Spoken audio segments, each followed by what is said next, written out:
Então, abra a sua Bíblia, se você puder, na carta de Pedro, primeira carta de Pedro, capítulo 2. Quero pensar com os irmãos a respeito do que é a igreja de Jesus. E por que pensar sobre isso constantemente na nossa jornada como povo de Deus é algo essencial e necessário para que a gente possa desenvolver a nossa espiritualidade e ela seja de fato relevante para aqueles que estão à nossa volta, e assim a gente faça jus, né? Como o próprio apóstolo Paulo diz, vivam de modo digno da vocação que vocês receberam. Então eu quero pensar com vocês, a partir do verso 4 ao verso 10, primeira carta do apóstolo Pedro, capítulo 2, acredito que seja um texto conhecido pela maioria de vocês aqui, e muito propício para nós pensarmos sobre o que é a igreja de Jesus. Se você puder, leia com atenção a palavra de Deus. À medida que se aproximam dele, a pedra viva, rejeitada pelos homens, mas escolhida por Deus e preciosa para ele, vocês também estão sendo utilizados como pedras vivas na edificação de uma casa espiritual, para serem sacerdócio santo, oferecendo sacrifícios espirituais aceitáveis a Deus por meio de Jesus Cristo. Pois assim é dito na Escritura: eis que ponho em Sião uma pedra angular, escolhida e preciosa, e aquele que nela confia jamais será envergonhado. Portanto, para vocês, os que creem, esta pedra é preciosa, mas para os que não creem, a pedra que os construtores rejeitaram tornou-se a pedra angular, e pedra de tropeço, e rocha que faz cair. Os que não creem tropeçam, porque desobedecem à mensagem, para o que também foram destinados. Vocês, porém, são geração eleita, sacerdócio real, nação santa, povo exclusivo de Deus, para anunciar as grandezas daquele que os chamou das trevas para a sua maravilhosa luz. Antes vocês nem sequer eram povo, mas agora são povo de Deus. Não haviam recebido misericórdia, mas agora a receberam. Amém? Abaixa a sua cabeça mais uma vez. Vamos pedir que o Espírito de Deus nos conduza nessa manhã. Pai eterno, Deus bendito, nós já louvamos a Ti, ó Pai, reconhecendo a Tua grandeza e a dignidade que o Senhor tem de ser exaltado por todos nós. Nós clamamos aqui, ó Pai, para que o Senhor sondasse o nosso coração e moldasse conforme a Tua vontade, meu Deus. E é nesse momento aquilo que nós ansiamos que o Senhor faça. Que por meio da Tua palavra o Senhor preciosamente fale ao nosso coração. O Senhor nos leve, ó Pai, ao centro da Tua vontade, porque é ali que nós iremos encontrar o nosso local de obediência, ali que nós iremos de fato ser abastecidos e alimentados pelo Evangelho de Jesus Cristo, que é tudo que nós precisamos para vivermos a vida preciosa que o Senhor nos concedeu. Usa a minha vida, aqui estão os Teus filhos, a Tua igreja, abençoe-nos e fale ao nosso coração, em nome de Cristo oramos, amém. Meu irmão, você se maravilha com pedras? Talvez a pergunta ela soe um pouquinho estranha se você seja alguém que trabalha com construção civil. Já está muito acostumado a lidar com isso. Mas eu tenho certeza que você, se é alguém que gosta de viajar, já lidou com as grandes pedras e talvez para algumas montanhas que nós vemos nas estradas desse Brasil aqui. Eu sou da região de Minas Gerais, natural de Minas, e sempre que eu posso, eu viajo lá, norte de Minas, quase na Bahia, 1.400 quilômetros aproximadamente, e aí eu tenho a oportunidade de ver muitos cenários muito bonitos. Mas é interessante que talvez, se a gente fala de pedras e de ornamentos, coisas que embelezem o nosso cenário, se você tem um peixinho em casa, eu tenho certeza que talvez você tenha algumas pedrinhas preciosas ali que você coloca para que o aquário esteja muito bem ali ornado, para que o peixinho se sinta muito bem, né? Antes que você estranhe porque eu estou começando a falar sobre pedras, é interessante pensar que pedra é um tipo de material, uma matéria-prima que não serve apenas para decoração, mas ela é matéria-prima para os grandes empreendimentos humanos. Deixa eu dar alguns exemplos para vocês. Talvez você conheça muito bem o Coliseu de Roma, palco de grandes batalhas, enfim, lutas ali na história da humanidade. Você conhece com certeza a Estátua da Liberdade, um símbolo que é curioso, os filmes hollywoodianos, nos momentos de esperança, nos momentos em que quer impactar o nosso coração, aparece a bandeira dos Estados Unidos e a Estátua da Liberdade para gerar algum tipo de associação para nós ali. Mas talvez a gente pode falar um pouco mais do nosso contexto brasileiro. Talvez alguns de vocês tenham ido para o Rio de Janeiro, e mesmo que não tenham ido lá, o cartão postal da cidade maravilhosa é o Cristo Redentor. Também construído com pedras, e que serve como um cartão postal para o nosso país. E se você me permite um último exemplo, talvez próximo da região de vocês, há um grande templo construído aqui, rememorando um templo do passado que talvez não precisaria ser construído novamente, né? Eu acho que talvez você sabe do que eu esteja falando. Mas, meus irmãos, toda construção ela tem um propósito. E a gente percebe isso porque a Escritura mostra isso para nós. Se você se atentar muito bem, uma das primeiras construções que mais gerou impacto na humanidade está relatada para nós no capítulo 11 de Gênesis, a famosa Torre de Babel.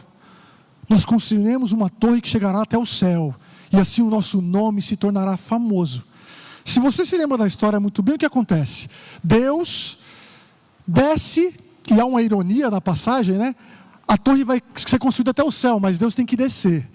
Ele desce e confunde as línguas e espalha aquele povo que queria construir um nome para si, como até mesmo um juízo com cara de graça, porque esse nome para si, para a humanidade, era sinônimo de continuar no pecado, vivendo a idolatria dos seus corações e se esquecendo do Senhor. Mas Deus exerce esse juízo e Babel cai por terra. Mas não dá para a gente associar que Deus não esteja interessado com construções pelo fato dele ter exercido juízo com Babel. Afinal, a Escritura se inicia num jardim, e a esperança que temos é que uma grande cidade descerá do céu, e Deus, de uma vez por todas, fará o seu tabernáculo entre os homens. Mas o que tudo isso que eu estou dizendo para vocês tem a ver com a nossa reflexão nessa manhã, meus irmãos? Falar sobre pedras é falar sobre a matéria-prima que Deus usa para construir um grande monumento. Entretanto, Pedro nos convida a pensar nessa manhã em um monumento que não é feito por tijolos, de barro, por blocos ou por qualquer material de alvenaria, mas são pedras vivas.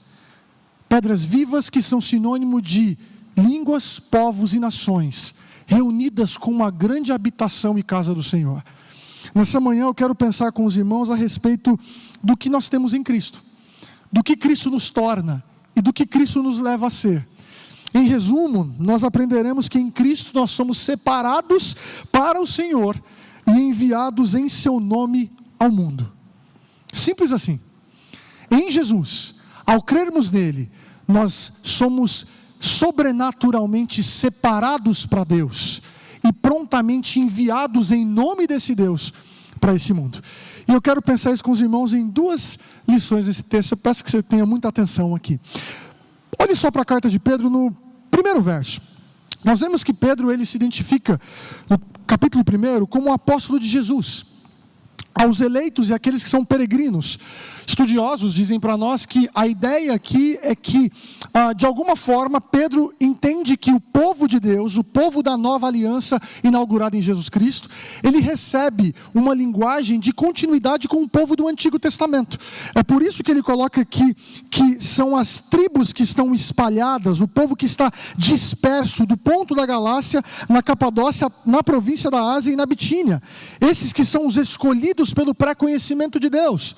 O texto que nós lemos aqui, Pedro qualifica a igreja a quem ele destina a carta como nação escolhida, povo exclusivo de Deus, nação santa, ou seja, adjetivos que são destinados na história do plano de redenção à nação de Israel, eleita no Antigo Testamento. Então nós percebemos que essa carta é direcionada a todos aqueles que agora, na nova aliança, depositaram sua confiança no Messias Jesus Cristo, e que passam agora a se tornarem povo exclusivo dele. O contexto em que Pedro escreve é a uma igreja que está enfrentando, por ser quem é, por confessar a Jesus, perseguição. Talvez você conheça muitos textos aqui da própria carta de Pedro, aqui, quando ele vai dizer que os presbíteros devem cuidar do rebanho do Senhor, ou até mesmo estejam prontos para responder qual a razão da sua esperança, ou tantas outras passagens que demandam para a igreja que estava recebendo esse escrito uma responsabilidade de serem coerentes com a fé que eles têm diante das perseguições que eles recebem. E de modo imediato a perseguição é justamente por confessar a Jesus. Só que é curioso que o que Pedro usa como uma espécie de encorajamento e até mesmo de subsídio para que esta igreja, nesta época, tenha tudo o que ela precise para poder lidar com a perseguição. Aquilo que Jesus fez. Isso é muito importante para nós, meus irmãos. Em todos os momentos de angústia, de perseguição, ou o que quer que seja que eu e você venhamos vivenciar por sermos quem nós somos em Cristo, a resposta sempre será Cristo e o que Ele fez na sua obra. Pedro não busca outros tipos de ferramenta ou soluções, mas ele entende que olhar para Cristo Jesus, a esperança que Ele concede a nós e a identificação que nós devemos ter nele, é o que nós precisamos para poder lidar com os nossos sofrimentos. Mas especificamente no capítulo 2 que nós lemos aqui, Paulo passa agora a lidar com a relação que essa igreja tem com Jesus, que implica em quem ela se torna. Então, o apóstolo Pedro nos convida a pensar sobre a identidade da igreja. E como eu disse para vocês, nessa manhã nós aprenderemos que nós somos separados para Deus e enviados em nome dele ao mundo. Mas a primeira lição que o apóstolo Pedro coloca para nós do verso 4 ao verso 8 é que todos aqueles que creem em Jesus, eles estão se tornando parte da morada de Deus. Olha que interessante, meu irmão. Se você ver os primeiros 3 versos do capítulo 2, se atenta à sua Bíblia. O texto vai dizer o seguinte: o apóstolo Pedro encoraja os irmãos a se livrarem de toda a maldade, da hipocrisia, ou seja, a santificarem suas vidas. E no verso 2 ele diz: como crianças que estão sedentas por alimento, façam o quê? Desejem de coração o leite espiritual. E aí ele diz o seguinte, verso 3: agora que provaram que o Senhor é bom. Talvez você se lembre do Salmo 34, verso 8: provem e vejam que o Senhor é bom. A Escritura sempre nos convida a olhar para o Senhor e nos relacionarmos com Ele de uma maneira palpável e experiencial. Deus não é alguém em quem você apenas concorda. Já parou para pensar nisso? Deus não é apenas alguém que você ouve uma mensagem e diz: eu acho correto isso. Porque o Evangelho, ele não se limita à letra. Se não fosse assim, Jesus não teria encarnado. Você concorda comigo? Jesus é um modelo do projeto de Deus. Ele é a palavra que se fez gente. Ou seja, Jesus é um modelo de que Jesus, nele, sendo Deus como Ele é, nós somos convidados a desfrutarmos do Senhor. Então o apóstolo Pedro tem isso quando ele diz: agora que vocês provaram, ou seja, agora que vocês creram e vivem com o Senhor, ele vai começar a trazer os ensinamentos que nós lemos aqui. Então, dentro do nosso ensinamento aqui, Pedro está dizendo que aqueles que provaram de Deus, eles se tornam agora parte da construção dessa nova morada que Deus está fazendo para que Ele mesmo habite. Porque aqui que o verso 4, que nós lemos, diz o que para nós? À medida que vocês se aproximam dEle. É interessante, meus irmãos, que na Escritura, no Antigo Testamento, se encerra com uma interrogação: será que o Senhor algum dia habitará entre os homens? Será que o homem será capaz de vencer o pecado e as consequências do Éden? Será que todos os problemas que foram desencadeados pela desobediência do próprio povo, mas graciosamente com a intervenção do Senhor, será que essa continuidade de ações da parte de Deus se resultará apenas em milagres através de homens pecadores como eu e você? A resposta para essa pergunta está nos primeiros capítulos de Mateus. Princípio da genealogia de Jesus, filho de Davi, filho de Abraão. Porque ele será aquele que salvará o seu povo dos seus pecados.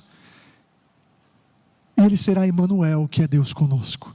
Percebe que a linguagem de Pedro, de dizer que nós já experimentamos o Senhor, e que nós devemos nos aproximar dele, é como se ele dissesse que Jesus é o único canal de plenitude ao qual eu e você podemos desfrutar da relação com Deus.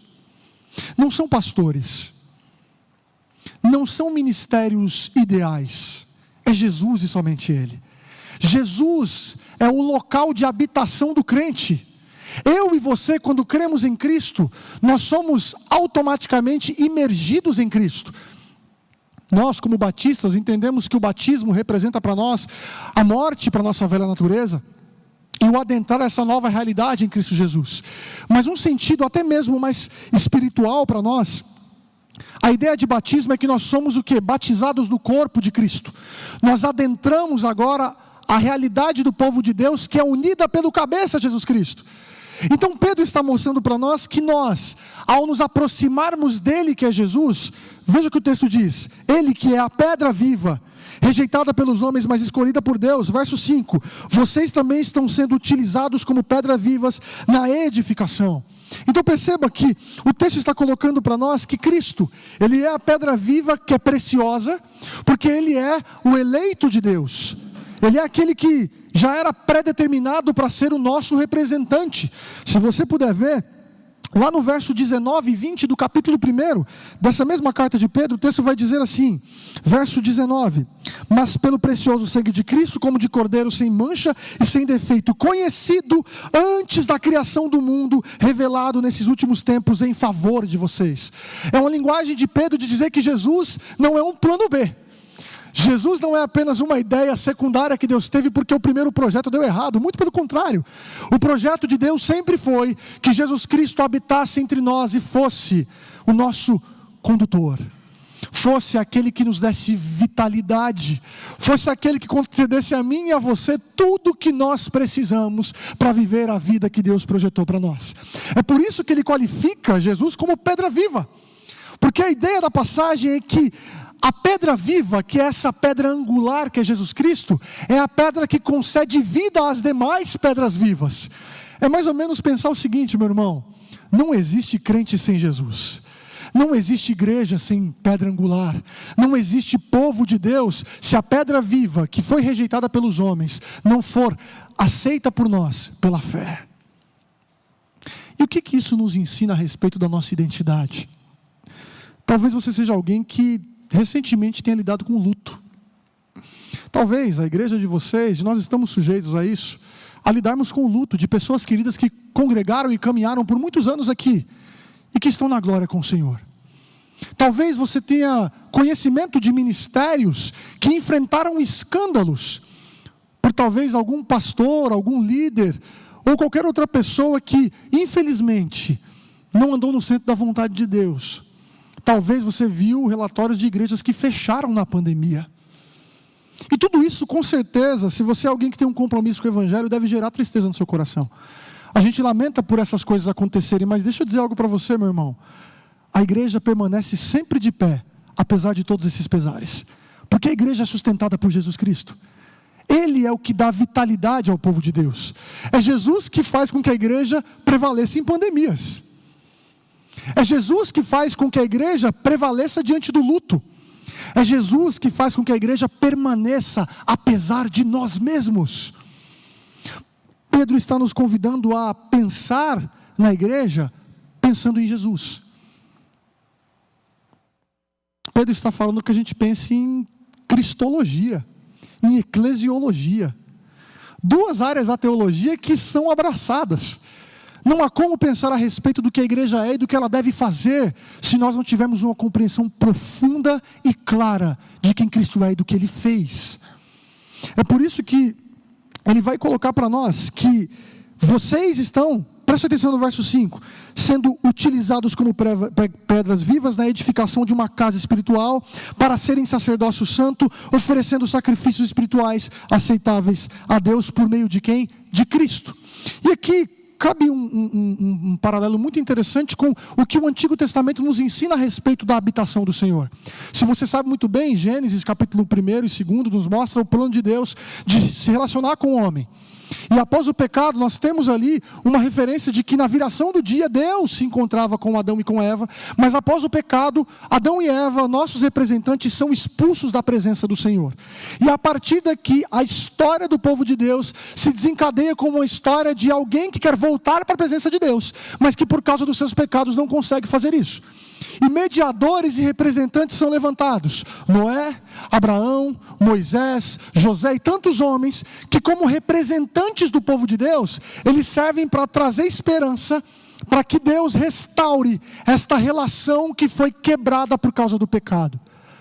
Nós temos um povo que é chamado do Egito para se tornar o povo do Deus de Israel, o Filho de Deus comunitário, que peregrina em um deserto, que recebe uma lei, uma nova identidade, que recebe uma promessa que está ancorada, feita a um homem chamado Abraão, de que uma família se tornaria um grande povo, esse grande povo teria uma terra, e que nesta terra, o Deus que os tirou da terra do Egito seria o seu Deus. Tudo isso cai por terra quando o povo também cai em idolatria e pecado, e eles são exilados para a Babilônia, para a Síria, depois retomam para a terra, mas ainda assim continuam debaixo de opressão pagã. E nós lemos no Novo Testamento pessoas de condições muito limitadas, muito difíceis, vivendo debaixo do Império Romano. É nesse contexto que um homem de aproximadamente 30 anos diz o seguinte: destruam esse templo, e eu irei construí-lo em 3 dias. E João diz que este templo não se referia a um templo feito por mãos humanas, mas a ele mesmo. Isso por quê, meus irmãos? Porque agora em Jesus, a habitação de Deus, o relacionamento com Deus que havia sido quebrado, é reestabelecido nele. E todo aquele que nele crê, se torna este grande edifício que Deus chama de igreja. Percebe que Pedro está convidando a gente a olhar para a igreja como o ato gracioso de Deus na história, que resolve o problema da alienação, da separação da humanidade com o Senhor, e que agora, em Jesus, tem Deus conosco de uma vez por todas. Sabe por que isso é importante? Porque o texto diz para nós que essa casa espiritual, ela está sendo edificada, preste atenção no verso 5, para ser sacerdócio santo, para oferecer sacrifício espiritual aceitável. É como se o texto dissesse para nós que a igreja agora, ela é o lugar final da habitação de Deus, e mediante o Espírito Santo, ela é o local onde a adoração verdadeira ocorre. Os sacrifícios aceitáveis ocorrem no povo de Deus. Entenda uma coisa, meu irmão: desigrejado, que pensa que é cristão, está vivenciando uma contradição de termos. Não há como você dizer que você é alguém que confessa Jesus Cristo, que conhece o Evangelho, e você não vive com o povo do Senhor. É como se o apóstolo Pedro dissesse para nós que se nós estamos em Cristo e amamos a Deus, nós precisamos amar o povo dele e viver com o povo dele. Porque é nessa relação comunitária que o Evangelho proporciona para nós que Deus habita, que Deus age, que Deus opera e que Ele recebe pelo seu Espírito atuando em nós, culto verdadeiro e genuíno. A adoração do povo de Deus ocorre em comunidade. É quando o rebanho do Senhor se reúne diante do Supremo Pastor e pelo poder do Espírito Santo oferece sacrifícios aceitáveis a Deus. É interessante que Pedro evoca a linguagem do sacerdócio. E se você lembra muito bem, o sacerdote, ele era uma espécie, com todas as devidas proporções aqui, de pastor no Antigo Testamento, porque ele era um representante que falava da parte de Deus para o povo e do povo para com Deus. Ele era um mediador. Só que na Nova Aliança nós sabemos que o povo de Deus, nós somos um sacerdócio real, porque todos nós não precisamos de mediadores humanos para nos acessarmos ao Senhor. Então o que Pedro está dizendo é que a igreja por si só se torna o canal pelo qual todo aquele que não conhece a Deus pode passar a conhecer ao nos encontrar, meus irmãos. Por natureza, o povo de Deus, ele é um holofote para o mundo de que o Senhor vive, de que Deus triunfou, de que a obra dele continuamente está realizando e alcançando pessoas e tornando essa casa espiritual cada vez maior. É por isso que nós precisamos pensar sobre a nossa identidade, porque ela lembra para a gente sobre responsabilidade. Pensar em quem eu e você somos nos lembra de como nós precisamos ter uma vida em constante gratidão pelo que Cristo fez. Ele nos tirou do exílio. Nós estávamos longe de casa, mas Ele nos trouxe para perto por meio de Jesus, e agora de uma vez por todas, nós somos a casa de Deus. Porque é aqui que a adoração genuína acontece. Sabe por quê? Porque a igreja não é feita de parede, a igreja é feita de pessoas que se apresentam como sacrifício vivo, santo e agradável ao Senhor, porque esse é a adoração com entendimento, o verdadeiro culto que Deus assim espera do seu povo. Perceba que o texto está dizendo para nós, no verso 6, que Jesus, ele é um cumprimento de promessa do Antigo Testamento, porque, conforme Isaías diz, eis que ponho em Sião uma pedra angular, escolhida e preciosa, e aquele que nele confia jamais será envergonhado. É como se Pedro dissesse para nós que todas essas promessas, e tudo que nós já meditamos aqui, tem garantia eterna, meus irmãos. Porque a garantia não está em, talvez, a torcida que você tem para o seu time de futebol ganhar o jogo, virar no final do campeonato, enfim, não. Não são esperanças que se esfarelam na mão. O que nos garante tudo o que eu disse para vocês aqui, conforme o apóstolo Pedro nos ensina, é Jesus Cristo. Ele é a pedra que garante que você não será envergonhado no último dia. Ele é a pedra que garante que viver a igreja como ela é algo que vale a pena. Ele que garante que tudo que Deus assim prometeu aos antepassados por meio dos profetas, plenamente foi cumprido nele. E nós, pela fé, podemos nos aproximar do Senhor, vemos que Ele é bom, desfrutarmos da sua presença e aquecemos o nosso coração da esperança que nós proclamamos por quem nós somos. Se a igreja é o canal onde esse mundo percebe que Deus está vivo e que Ele continua a realizar prodígios, a igreja por natureza também é um holofote de esperança. Porque em um mundo de desesperanças, nós somos aqueles que continuamos como peregrinos, fielmente vivendo debaixo da dependência do Senhor. É por isso que uma pandemia não derruba a igreja, meus irmãos. Porque são nos momentos de sofrimento que de modo mais belo nós nos apresentamos. A igreja é mais bonita quando ela sofre. A igreja é mais bonita quando ela é perseguida. A igreja é mais bonita quando ela recebe todas as retaliações, sejam do governo, sejam do ambiente de trabalho, sejam de quais os núcleos e contextos que você participa. A igreja é mais bonita porque é ali que nós mostramos que nós estamos com uma casa edificada sobre uma rocha inabalável. É ali que nós demonstramos que nós somos aqueles que não rejeitamos a pedra angular. E aqui a gente vai para a nossa segunda e última lição. Se na primeira lição Pedro nos mostra que nós estamos sendo formados como esse povo, essa casa de Deus, Pedro nos ensina agora que aqueles que estão em Cristo se tornam testemunhas de sua salvação destinada a todos os povos. Olha o que o texto vai continuar dizendo para nós a partir do verso 7, preste atenção. Portanto, para vocês os que creem, esta pedra é pedra preciosa, mas para os que não creem, a pedra que os construtores rejeitaram tornou-se a pedra angular. Preste atenção, a ideia que o texto traz para nós é que em alguma medida existem duas construções, ou pelo menos dois tipos de construtores na história da humanidade. Porque o texto diz para nós que a pedra angular, que é Jesus, é a pedra que os construtores rejeitaram. Quem são esses construtores, meus irmãos? Todos nós que não cremos em Jesus. Todos aqueles que não creem em Cristo continuam construindo seus empreendimentos. Continuam querendo levantar Babel.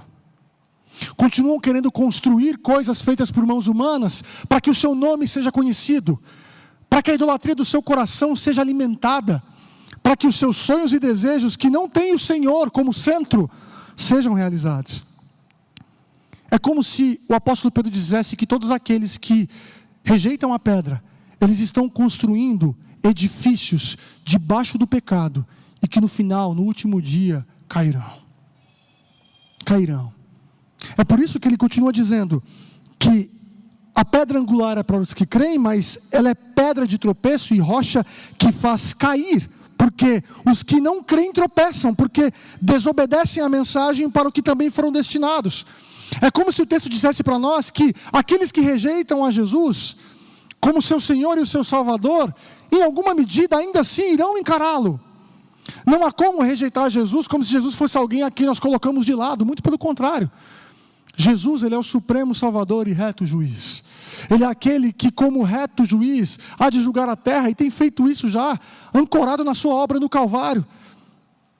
O apóstolo João disse para nós, em João 3, no final do capítulo, de que os que creem em Cristo têm a vida eterna, mas os que rejeitam a Cristo, a ira de Deus permanece sobre eles. É como se Ele trouxesse para nós o entendimento de que ao rejeitar a Cristo, nós já estamos tomando uma escolha. Nós já estamos aceitando outra coisa, que é sinônimo de rebeldia, que é sinônimo de desobediência, que é sinônimo de um coração que não quer fazer parte desse empreendimento chamado igreja, mas quer construir monumentos feitos pelas próprias mãos. Mas como eu disse, os que creem em Jesus se tornam testemunhas de uma salvação destinadas a todos os povos. Porque olha o que o verso 9 vai dizer: vocês, porém... Os outros rejeitam a Jesus, mas vocês, os que creem, os que têm Ele como pedra angular, os que são as pedras vivas, os que se tornaram agora sacerdócio real, que oferecem sacrifícios aceitáveis, esses, vocês agora são quem? Vocês são a geração eleita, sacerdócio real, nação santa, povo exclusivo de Deus. Olha que interessante, meus irmãos. É como se Pedro dissesse que nós precisamos entender a nossa identidade minimamente a partir desses termos. É como se você se perguntasse: o que é a igreja? E aí Pedro dissesse: a igreja, ela é a geração eleita. Ela é um povo exclusivo de Deus. O que é a igreja? É uma nação santa. O que é a igreja? Ela é aquela que é chamada para anunciar. Percebe que Pedro, nesse contexto, como eu disse para os irmãos, de perseguição, ele está mostrando, relembrando estes irmãos, da confissão deles a Jesus e o que isso implica. Seja para a esperança deles diante das perseguições, mas também para como eles devem se portar. E deixe-me explicar pelo menos algumas delas aqui. Sacerdócio real, como nós vimos aqui, traz uma ideia de que nós somos aqueles que, como sacerdotes, que faziam uma mediação entre o povo e Deus e o povo. Nós somos aqueles que fazemos uma mediação entre Deus e o mundo. A igreja é uma nação sacerdotal porque através de nós, como eu disse anteriormente, o povo conhece Jesus Cristo. O mundo conhece Jesus Cristo. Aqueles que estão na incredulidade dos seus pecados, eles podem ver Jesus aqui. É por isso que a Escritura diz para nós, pela própria pena do apóstolo Paulo, que já não sou mais eu quem vivo, mas é Cristo quem vive em mim, porque a vida que agora vive nesse corpo, ela vive pela fé no Cristo que morreu e se entregou por nós. É como se Paulo dissesse que, ao viver o Evangelho como ele é, não há como as pessoas olharem para nós e falar assim: puxa vida, Jesus vive. Porque Jesus se faz presente pela vida piedosa, pela vida de testemunho, pela vida que proclama que Ele vive através desses indivíduos que confessam seu nome. Mas o texto vai dizer para nós que nós somos uma nação santa. E a ideia de nação santa é que Pedro convida eu e você a olharmos para nós mesmos como pessoas que estão separadas do mundo, não somente em termos de pureza, porque às vezes nós pensamos que a ideia de santificação apenas implica não desobedecer, não cometer pecados. Mas o que o texto diz para nós, e que evoca a luz de todo o Novo Testamento, é que a ideia de um povo santo é que é um povo que é separado do pecado, mas separado para um propósito. Nós somos uma nação santa que devemos viver piedosamente em nome de Jesus, mas à medida que vivemos piedosamente, cumprimos o plano que Ele projetou para nós vivermos. O plano que Ele projetou para nós. O que eu quero dizer com isso, meu irmão? Vida cristã passiva não é vida cristã. Você não foi chamado para sentar no banco, assistir um culto e parar por aí. A igreja não é apenas um local onde você apenas vem, levanta a sua mão, canta algumas músicas que você conhece há muito tempo, ouve um sermão, diz amém e vai para sua casa, como se nada disso tivesse uma implicação para a sua maneira de viver. A igreja é um ambiente onde nós nos tornamos testemunhas de modo prático, não apenas por evitarmos o pecado, mas por sermos promotores de justiça. É por isso que Jesus nos diz, né? Assim brilhe a luz de vocês diante dos homens, para que vejam as suas boas obras e glorifiquem ao vosso Pai que está nos céus. Ser uma nação santa é ser um povo que é santificado no Senhor e para o Senhor. Mas Pedro continua dizendo que nós somos um povo exclusivo de Deus, e aqui eu acho que é um dos adjetivos mais preciosos, porque a gente olha para o Senhor muitas vezes como alguém que nós cremos, que nos salvou, e eu tenho certeza que você passa por isso, e eu posso dizer para você que pastores também passam por isso, e é por isso que é importante vocês orarem pelos pastores de vocês. Nós também passamos, meus irmãos, pelo desafio de vivermos uma espiritualidade profunda com o Senhor. Nós também lutamos com a incredulidade do nosso coração muitas vezes, e precisamos da graça de Deus atuando em nosso viver para que a gente deseje a Deus. O salmista nos lembra: deleite-se no Senhor, Ele satisfará os desejos do seu coração. Deleite-se nele, tenha prazer em Deus. Mas é interessante que na aliança feita com Abraão, a promessa é de que a família de Abraão se tornará um povo, e esse povo será o povo de Deus, e Deus será o povo dele. Quando Pedro evoca para nós essa qualificação de povo exclusivo, é como se ele dissesse para nós o seguinte: nós agora somos propriedade de Deus, bem precioso do Senhor, só que Ele também é nosso. Nós somos dele, mas Ele também é nossa porção. Eu não sei se vocês cantam essa canção aqui, muito conhecida pela adoração e adoradores. Tu és a porção da minha herança, és o bem maior para mim. O meu coração não pode mais viver sem o teu grande amor. Essa canção expressa muito bem como deve ser o nosso coração diante de Deus. E aí, meu irmão, a pergunta que você tem que fazer para o seu coração nessa manhã: você deseja o Senhor? Deus é sua porção, Deus é seu bem precioso, você se deleita em Deus? A plenitude de satisfação que o seu coração anseia, ela é depositada em todos os sonhos e objetivos que você quer conquistar? Ou ela tem contentamento pleno no Senhor? Porque isso é importantíssimo para você se reconhecer quem você é. Se Deus é a nossa porção, nós somos dele. Eu sou do meu amado e o meu amado é meu. Pedro vai dizer para nós que depois de tudo isso, de ver quem nós somos, nós precisamos ir. E ele vai dizer assim: para anunciar as grandezas daquele que os chamou das trevas para a sua maravilhosa luz. É como se Pedro dissesse que a igreja que sabe quem ela é, a beleza que ela tem por ser quem ela é agora alguém que é uma testemunha diante dos homens. Só que testemunha do quê? Aqui no texto nós temos a palavra grandeza, mas no grego, meus irmãos, de um modo até bem curioso, a melhor tradução seria fama. É como se você dissesse o seguinte, assim, nós estamos aqui para anunciar a fama de Deus. O como Deus é famoso. Mas famoso pelo quê? Pelo que Ele faz com os seres humanos. Ele tira pessoas do reino das trevas e coloca no reino da luz. Ele é famoso porque Ele torna pessoas povo exclusivo dEle. Porque Ele torna pessoas geração eleita. Porque Ele faz com que essas pessoas se tornem seu grande edifício, não construído com tijolos de barro, nem com nenhum material de alvenaria, mas com pessoas que confessam a Cristo. O grande monumento chamado igreja. É meu papel e seu papel sermos testemunhas daquilo que Deus fez por nós. Nós precisamos anunciar isso para o mundo, meus irmãos. A sua vida já é um testemunho. Talvez você não precise passar por coisas muito fantásticas aos seus olhos para poder trazer algo de impacto para a vida das pessoas. Conte como Jesus resgatou você. Conte para as pessoas de onde você foi tirado. Conte para as pessoas os pecados que você venceu, não por você, mas pelo Espírito atuante de Jesus Cristo em você. Conte como você tem vitalidade, como você tem vida de fato, não por você, mas porque você está na pedra angular. E eu tenho certeza que essas pessoas encherão os olhos, porque elas não contemplarão você, elas contemplarão Jesus, que é quem importa. Nós precisamos ser aqueles que testemunham da fama de Deus.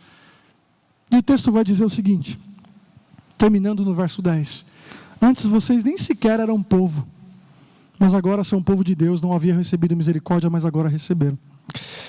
É como se Pedro terminasse dizendo para nós que a igreja ela é chamada para assumir, de fato, o seu papel como um fruto da obra de salvação na história.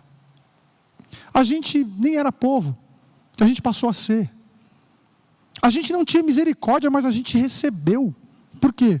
Porque Deus está salvando o mundo do pecado, meus irmãos. E nós, como o apóstolo Paulo disse, somos as primícias, os primeiros frutos do que Ele vai fazer. Mas a Escritura mostra para nós que o plano de Deus não é somente salvar gente, mas é salvar o mundo. E quando eu digo mundo, eu me refiro à natureza, à criação, a tudo aquilo que foi contaminado pelo pecado. E assim nós teremos, como o próprio apóstolo diz em Apocalipse: eis que faço novas todas as coisas. E agora a Jerusalém que desce do céu está diante dos homens, e o tabernáculo de Deus está aqui. Já não precisamos mais de sol, porque Deus ilumina todas as coisas com a sua glória. O problema da presença não é mais problema. Foi solucionado pelo plano redentivo de Jesus, que se cumpriu. Essa é a esperança da igreja. É isso que deve motivar você a perceber que quando nós falamos de identidade, nós falamos de missão. Duas faces da mesma moeda. Quem nós somos? Nós somos o povo que proclama e que encarna a mensagem que nós professamos. Nós somos o povo que falamos de Jesus, porque nós vivemos com Ele. Nós somos o povo que falamos do que Jesus fez, porque nós somos o corpo dele. Nós somos o povo que vive diante dos homens e que, por estar unido a Cristo, nós nos tornamos morada de Deus e somos prontamente agora enviados em nome dele ao mundo. Que o Senhor possa abençoar a sua vida nessa manhã e que você seja encorajado, não por mim, meus irmãos, mas pelo Evangelho de Jesus. Que nessa manhã eu oro para que a beleza de Jesus Cristo tenha sido pintada diante dos seus olhos e que você saia daqui grato pelo que Cristo fez por você e encorajado a viver em nome dele nesse mundo. Se você puder, abaixa a sua cabeça, eu quero orar pela sua vida.